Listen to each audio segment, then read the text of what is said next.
Gospodine Iliću, praktično generalna proba, 2-2 protiv Lokomotive Zagreba, teška utakmica, prvo poluvreme onako, ni tamo, drugo daleko bolje u režiji Partizana.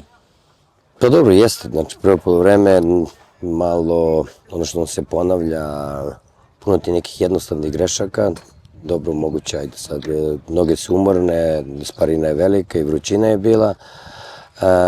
Dozvolili smo neke strane da nam iz prekida daju gol, mi nismo, radili smo, ali ne toliko dovoljno, sigurno ćemo popraviti, raditi tome tokom sledeće nedelje.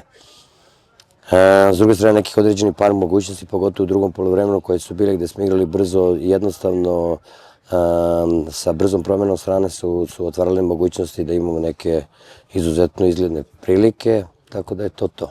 Čini se da su te promene donele živost u tim, pogotovo prvo na levom boku, kasnije Kostić, Zeković stabilizovali ekipu i uneli neku agresivnost koja je krasila ekipu protiv Nefče.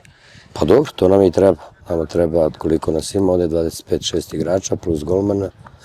Treba nam puno igrača i ja sam osoba koja koristi veliki broj igrača. Sutra poslednja utakmica. Sutra poslednja utakmica, ekipa koja je odigrala više od 75 minuta i ovi dvojica odbrojenih igrača koji su igrali 90 minuta, neće biti u konkurenciji, šansu. Igraće drugi momci i eto. Kada bi sutra počinjalo prvenstvo, da li biste znali tim? Ne još. Razmišljaju bi u toku noći. Hvala puno. Hvala i vam.